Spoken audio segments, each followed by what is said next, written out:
ঝাঁপি যে প্রেগনেন্ট না সেটা প্রমাণ করে দেয় ইনকা। এরপর রেগে যায় দীপ। হ্যাঁ বন্ধুরা, এমনটাই দেখা যাবে। বিস্তারিত জানতে ভিডিওটিকে লাইক দিয়ে চ্যানেলটি সাবস্ক্রাইব করে দেখতে থাকুন।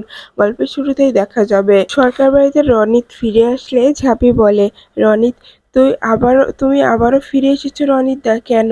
তখনই রনিত বলে, ঝাঁপি এটা আমার বাড়ি, আমি আসতেই পারি, তুই আমাকে এভাবে আটকাতে পারিস না। তখনই ঝাঁপি বলে, তুমি এত এত খারাপ কাজ করেও এত গলাবাজি করতে পারো, এত সাহস পাও কোথা থেকে তুমি রনিতদা?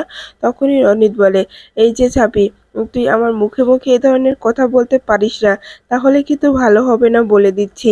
তুই এখানে চুপ করে থাক। তখনই দামোদর বলে, এই যে ছেলে, খুব বাড়াবাড়ি করছো, তুমি কিন্তু ঝাঁপির সঙ্গে এরকম করতে পারো না। তখনই রনিত বলে, জেঠু জেঠু তুমি এভাবে বলতে পারো না জেঠু, আমি তো এ বাড়ির সন্তান, তাই এ বাড়িতে আমি আসতেই পারি। তখনই ইনকা মনে মনে বলে, রনিত এই সময় এসে আমার অনেক উপকার করে দিয়েছে, একদম ঠিক সময়ে রনিত ফিরে এসেছে। এবার আমিও আমার মতো করে চালটা চালতে পারবো। যতই ঝাঁপিয়ে এ বাড়িতে গেড়ে বসে থাকতে চাক না কেন, সেটা আমি কিছুতেই হতে দেব না। কিছুতেই ঝাঁপিকে আমি এ বাড়িতে থাকতে দেব না। এরপরেই দেখা যায় যে দীপ বলে, এই যে রনিত, তুই এ বাড়িতে এসে কাজটা একদম ভালো করিসনি। তোকে সময় মতো আমি সব কিছু বুঝিয়ে দেবো, কথাটা মনে রাখিস বলে দিলাম। তখনই রনিত বলে, দীপ, তুই যেভাবে এ বাড়ির ছেলে, আমিও এ বাড়িরই ছেলে, তাই তুই আমাকে আটকাতে পারিস না। কারণ আমি তোর কথা শুনে এ বাড়িতে আসবো না, তোর এটা তুই ভাবলি কি করে? এরপরে দীপ চলে গেলে তখনই ঝাঁপিয়ে এসে ছোট ঠাম্মিকে বলে, যে ছোট ঠাম্মি তুমি এসেছো, আমি খুব খুশি হয়েছি। এখানে দাঁড়িয়ে না থেকে ভিতরে এসো না, এখানে দাঁড়িয়ে আছো কেন? তখনই ঝাঁপিয়ে ছোট ঠাম্মিকে ভিতরে নিয়ে আসলে তখনই কাঁসাই চুনিকেও বলে, চুনি, এই ছেলেটা এসেছে বলে তুই এখানে দাঁড়িয়ে থাকবি কেন? এখান থেকে চল, তুই এখানে দাঁড়িয়ে থাকিস না। এরপরেই দেখা যায় যে তখনই ছোট ঠাম্মি দীপের ঠাম্মিকে বলে, এই যে এই যে দিদি, চল এখান থেকে চল, এখানে থাকিস না, এখানে থেকে আর সময় নষ্ট করিস না। এবার চল, এবার আমরা একসঙ্গে গিয়ে অনেকটা গল্প করি। এরপরেই দেখা যায় যে বিতান বিতান বলে ওঠে, হ্যাঁ চূর্ণি, এখানে দাঁড়িয়ে থেকে তুই আর কষ্ট পাস না, ওই ছেলেটা তোর কোনো ক্ষতি করতে পারবে না। তখনই দামোদর বলে, হ্যাঁ চূর্ণি, তুই ওখানে দাঁড়িয়ে থাকিস না, ভিতরে চলে আয়। আর এই যে রূপ, একটা কথা বলে দিচ্ছি, এই ছেলেটার কথা মতো চলিস না, তাহলে কিন্তু বিপদে পড়বি। এই ছেলেটা কিন্তু একদম সুবিধে না। এরপরে সবাই চলে গেলে রূপ রনিতের কলারটা চেপে ধরে বলে, যে এই রনিত, আমি তোর কথা শুনেছিলাম, তুই কি করলি চূর্ণির সঙ্গে এটা? চূর্ণিকে তুই এরকম একটা খারাপ জায়গায় বিক্রি করে দিতে পারলি? তোর একটু বাধ্য না বল? চূর্ণিকে তুই এত বড় বিপদে কেন ফেললি? আমি কিন্তু তোকে পই পই করে বলেছিলাম যে চূর্ণির যেন কোনো বিপদ না হয়। তুই বলেছিলি আমি খোঁজ নিয়েছি, সেটা খুব ভালো। তোর কথায় আমি চূর্ণির বিয়েটা দিয়েছি, এখন আমার মেয়ের জীবনটা কি হয়ে গেল বলতো? তখনই রনিত বলে, বাবা বাবা, এটা কি করছো তুমি? এরকমটা করো না। কেন করছো এরকমটা? তোমার ছেলে কোনো কোনো অন্যায় করেনি। আমি বলছি তো, আমি এত কিছু জানতাম না। দেখো, আমি ওই ছেলেটার বাবার খোঁজ নিয়ে দেখছি যে ওই নীলাভর বাবা তো অনেক বড় লয়ার, এটা ভেবেই বিয়েটা দিয়েছি যাতে তোমার সুবিধা হয়। সত্যি বলছি বাবা, আমি জানতাম না যে ওই নীলাভদা এত বড় এত বড়টা খারাপ মানুষ। তখনই রূপ বলে, আমি তোর কোনো কথাই শুনতে চাচ্ছি না, তোর কোনো কথা বুঝতেও চাইছি না, তুই আর কোনো কথা বলবি না রনিত। তখনই রনিত বলে, কেন বলবো না বাবা? আমার কথা শুনলে তোমারই লাভ হবে, নাহলে তোমাকে এ বাড়িতে সবাই পায়ের নিচে রেখে দেবে। ওই ওই জেঠু, তোমার দাদা, তোমাকে কখনোই তোমার যোগ্য সম্মানটা কিন্তু পেতে দেবে না, তাই আমার সঙ্গে থাকলেই তোমার ভালো হবে। এরপর রনিত চলে গেলে রূপ মনে মনে বলে, এটা কি সত্য? রনিত যেটা বললো সেটা কি ঠিক বলেছে, যে আমি রনিতের কথা মতো চললে আমি সব কিছু ফিরে পাবো? না আমার বিপদ হবে, দাদার কথাই সত্যি হবে? আমার মাথায় কিচ্ছু আসছে না, আমি কি করব? আমি কেন যে রনিতের কথা বিশ্বাস করছি, কিন্তু বিশ্বাস না করেও তো উপায় নেই। আমি তো এ বাড়ির অধিকার চাই, আমাকে বঞ্চিত করছে দাদা। এরপরে অন্যদিকে দেখা যায় যে দীপ যখন ঘরে আসে তখন সেখানে ইনকাও আসে আর বলে, দীপ দীপ তুমি এগুলো কি বললে? তুমি ডিভোর্সে তুলে নেবে মানে? তুমি এটা করতে পারো না দীপ। তখনই দীপ বলে, ইনকা এইসব নিয়ে কথা বলতে চাইছি না, তুমি এখান থেকে চলে যাও, এখন এসব কথা আর ভালো লাগছে না। তখন ইনকা বলে, কেন তোমার ভালো লাগছে না দীপ? তোমাকে শুনতেই হবে। তুমি কেন শুনবে না বলতে পারো? তুমি আমাকে কথা দিয়েছিলে, তখনই দেখা যায় যে দীপ বলে, আমি কথা, তাও আর তোমাকে, কখন কখন তোমাকে কথা দিয়েছি? তখনই দেখা যায় দীপ বলে, হ্যাঁ তুমি, ইনকা বলে ওঠে, হ্যাঁ তুমি কথা দিয়েছো, তুমি এটা করতে পারো না। তোমার কি মনে হয় যে তুমি ঝাঁপিকে নিয়ে সংসার করলে সুখী হতে পারবে? ওই মেয়ের সঙ্গে তুমি থাকলে সুখী হতে পারবে না। তুমি ভুলে গেছো ওই মেয়ে তোমাকে মিথ্যে বলেছিল। তুমি সবকিছু এত তাড়াতাড়ি এভাবে ভুলে যেতে পারো না দীপ। তখনই দীপ বলে, ইনকা এসব কথা থাক না, এসব কথা কেন উঠছে? তখনই আড়াল থেকে ঝাঁপিয়ে কথাগুলো শুনে বলে, ওরে ওরে ওরে সাতচুনি, তুই আমার ঘরে এসে আমার বরকে আমার নামে কানভাঙানি দিচ্ছিস? তোর ব্যাপারটা আমি দেখছি। তোকে আমি ছাড়বো না, কিছুতেই ছাড়বো না। তুই কি ভেবেছিস তুই আমার নামে কানভাঙানি দিবি আর সেটা আমি মেনে নেব?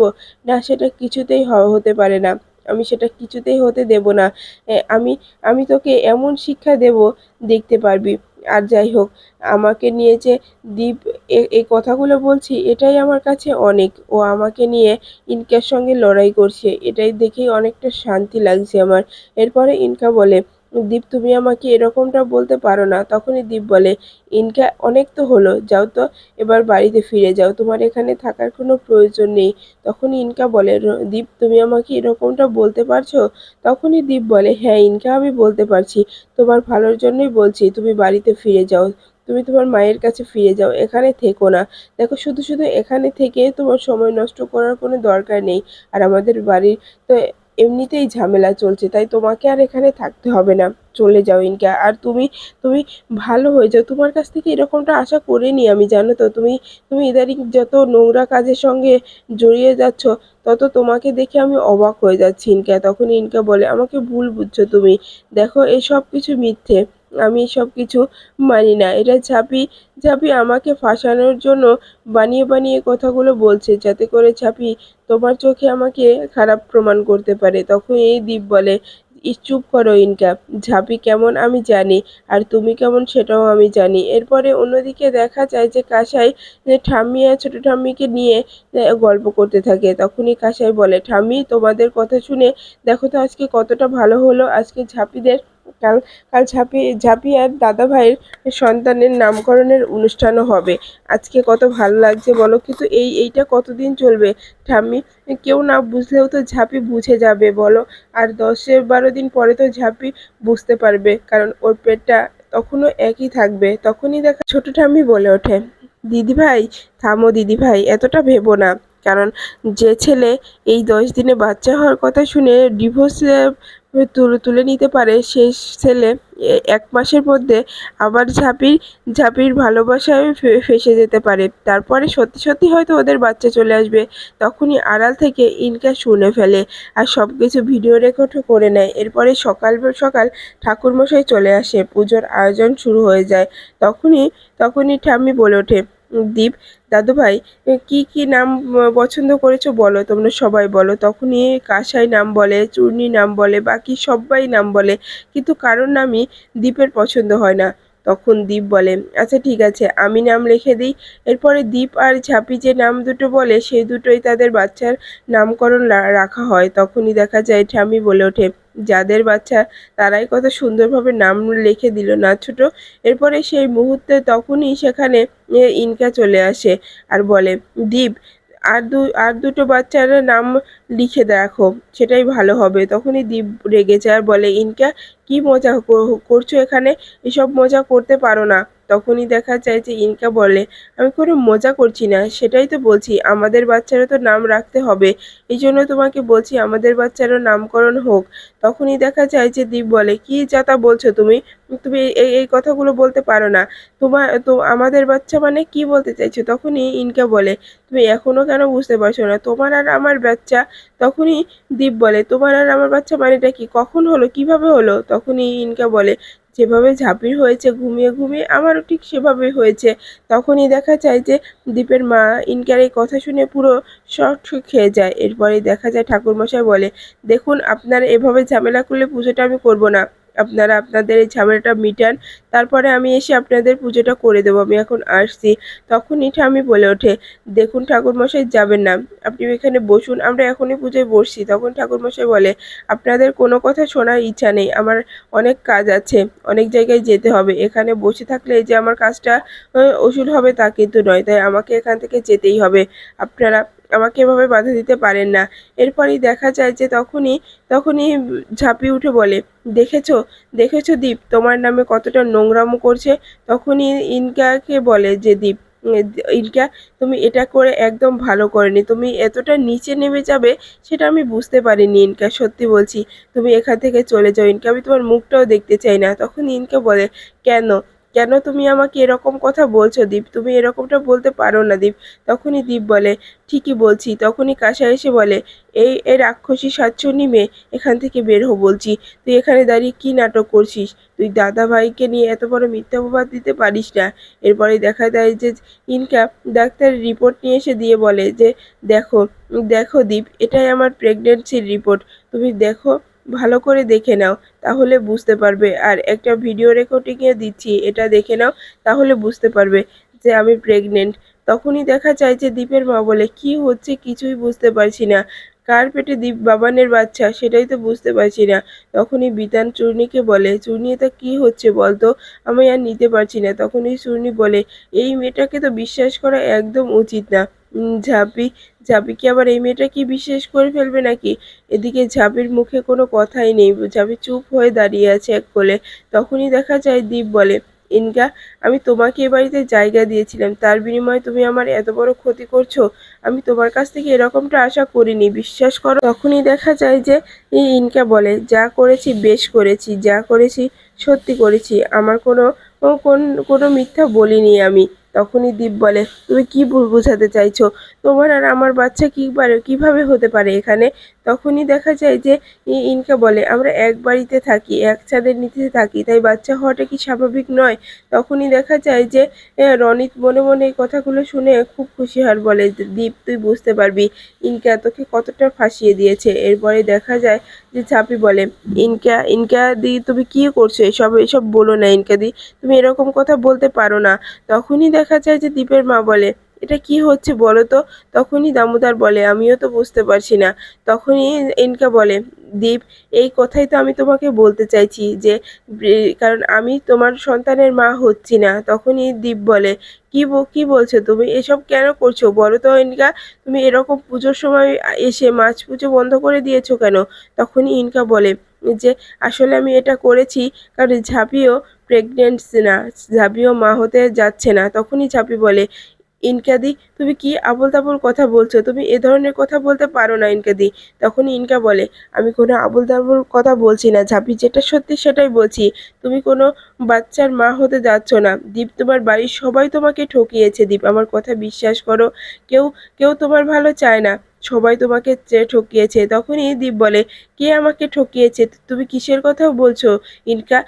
তখনই ইনকা বলে, আমি যেটা সত্যি জানি সেটাই তোমাকে বলছি, তোমার এই বাড়ির সবাই, তোমার ঠাম্মি, ছোট ঠাম্মি, কাসাই, সবাই তোমাকে ঠকিয়েছে, তারা প্ল্যান করে তো ঝাঁপির ঝাঁপির নামে মিথ্যে রিপোর্ট বের করে বলেছে ঝাঁপি মা হতে চলেছে, যাতে করে তোমাদের ডিভোর্সটা না হয়।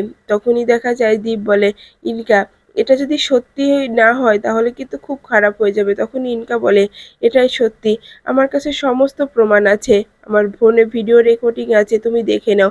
এরপরে ইনকা তার ফোনটা বের করে দীপের সামনে ধরে, আর দীপ ঝাঁপি দেখতে পায় যে কাসাই ছোট ঠাম্মি আর ঠাম্মির সঙ্গে এই কথা নিয়ে পরামর্শ করছে যে ঝাঁপির পেটে আসলে কোনো বাচ্চা নেই, এটা মিথ্যা রিপোর্ট ওরা বের করেছে।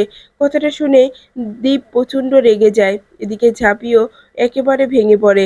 এরপরে ইনকা বলে, দেখেছো দীপ, তোমাকে কত বড় ঠকানো হয়েছে, আমি এই জন্যই তোমাকে বারবার করে বলছিলাম। তখনই দীপ বলে, এটা কি কাসাই, এটা কি আর ঠাম্মি, আমি তোমার কাছ থেকে এরকমটা আশা করিনি, তুমি আমার সঙ্গে এরকম একটা নোংরা খেলা কি করে খেলতে পারলে ঠাম্মি?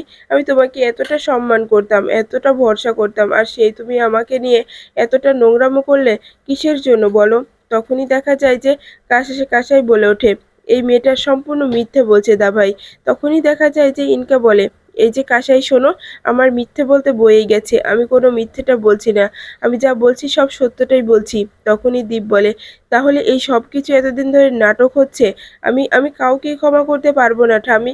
তোমরা খুব ভালো করেই জানো আমি মিথ্যেটাকে প্রচণ্ড ঘেন্না করি, আমি মিথ্যেটাকে বিশ্বাস করি না, আমি মিথ্যেটাকে এর থেকে দূরে থাকি। আর তোমরা সেই মিথ্যের প্রশ্রয়ই আমার সাথে নিলে, আমি আমি তোমাদেরকে কখনোই ক্ষমা করব না। তখনই দামোদর মনে মনে বলে, এই মেয়েটা এসে হাতের হাঁড়ি ভেঙে দিল, এই মেয়েটা এসে এভাবে যে সব কিছু ভেঙে দেবে সেটা আগে থেকে আমি একটু আন্দাজ করতে পারিনি, এই মেয়েটাকে একটা ব্যবস্থা করতেই হবে। তখনই ঝাঁপি বলে, ঠাম্মি এটা কেন করলে ঠাম্মি? এই মিথ্যে নাটকটা কেন করলে আমার সঙ্গে? এটা না করলেও ভালো হতো। তখনই দীপ বলে, আমি কখনোই ক্ষমা করতে পারবো না তোমাদেরকে। তোমরা কি ভেবেছো যে আমি ঝাঁপিকে ডিভোর্স দেবো না? আমি 1 সপ্তাহের মধ্যেই ঝাঁপির সঙ্গে আমি ডিভোর্সটা এবার করিয়ে নেব।